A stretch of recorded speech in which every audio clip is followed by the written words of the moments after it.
Imagine a time long ago when these fierce warriors sailed across the seas in their dragon-headed ships.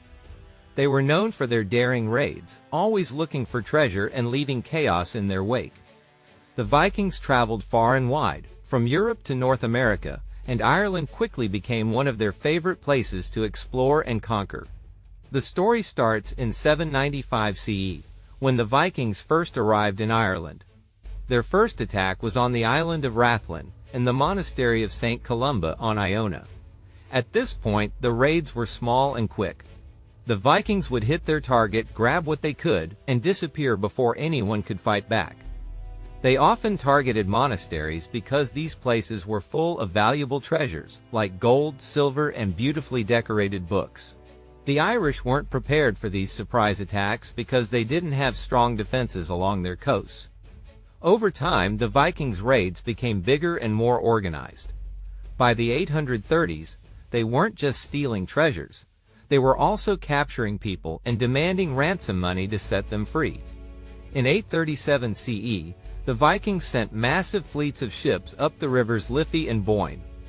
These fleets carried thousands of warriors who attacked towns and monasteries deep in the heart of Ireland. The Irish tried to fight back, but the Vikings were better organized and had more resources, which gave them the upper hand. Why did the Vikings come to Ireland in the first place? One reason could be that life in Norway was tough. The land there wasn't great for farming, so people looked for better opportunities elsewhere. On top of that, the Vikings had heard stories about the wealth in other parts of Europe. They also learned new ways to build ships, which allowed them to travel faster and farther than ever before. As the years went on, the Vikings started changing their strategy. By the 840s, they weren't just raiding during the summer and going back home. They began staying in Ireland year-round. They built strong camps called longports, which were like small forts where they could store their ships and treasures. One of the first longports was built in Dublin in 841 CE. These camps made it easier for the Vikings to launch raids throughout the year, even during winter. Over time, some of these camps turned into permanent settlements. Places like Waterford, Wexford, Cork, Limerick, and Dublin grew into important Viking towns. Although the Vikings never took over large parts of Ireland like they did in England, their presence was still significant. The Vikings didn't just raid and fight, they also became a part of Irish life. They married local people and brought new ideas and goods through trade.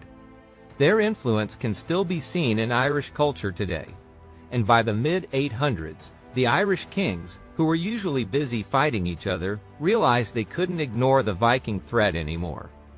In 845 CE, Niall Cé, the king of Tara, defeated a group of Vikings in Donegal, showing they weren't unbeatable. Other Irish leaders followed, like Mael Shechnal I, who won a major victory in 848 CE, reportedly killing 700 Vikings. These wins boosted Irish confidence and proved they could fight back. The Vikings had started building longports, fortified camps where they could stay during the winter. While these camps helped the Vikings settle, they also made them easier targets for the Irish. Over time, the Vikings became part of Ireland's political struggles. Irish kings sometimes fought against them, but other times they teamed up, using the Vikings as allies or mercenaries. This back and forth led to alliances and even marriages between Viking leaders and Irish elites, making the Vikings more integrated into Irish society. But the Vikings had their own problems. In 849 CE, a Danish fleet showed up to challenge the Norse Vikings already in Ireland.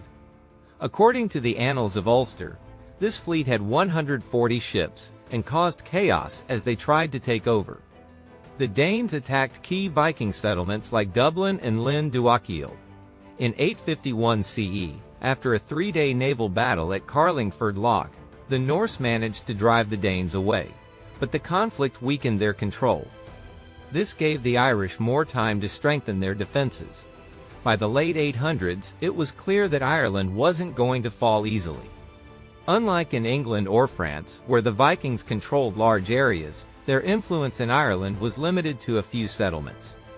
The constant resistance from the Irish and the Vikings' own internal struggles pushed some Norse groups to leave Ireland for easier targets like Iceland or northwest England. Dublin was the center of Viking activity in Ireland. It started as a long port in 841 CE, but by 853 CE, it had become a powerful base. Leaders like Olaf and Ivar used Dublin as a hub for their operations across the Irish Sea. For about 20 years they dominated the region, but after Ivar died in 873 CE, the Viking presence in Ireland weakened. By 902 CE, Irish forces from Brega and Leinster drove the Vikings out of Dublin. The Annals of Ulster describe how the Vikings fled, abandoning their ships and barely escaping with their lives. This wasn't the end of the Vikings in Ireland though. In 914 CE, they returned, reclaiming Waterford and setting up bases in Wexford, Cork, and Limerick. Dublin also fell back into Viking hands, now controlled by a group that ruled York and Northumbria as well. This new wave of Viking activity boosted trade and urban development in Ireland. Dublin became a major economic center, and Irish kings began to see the value in these Viking cities, treating them as important sources of wealth rather than just foreign threats. By the 10th century, the Viking story in Ireland was nearing its end. In 980 CE, Mael Secnal, Mac Domnail, the king of Meath, defeated the Dublin Vikings at the Battle of Tara. This victory freed Irish lands from Viking control and ended the practice of paying tribute to them.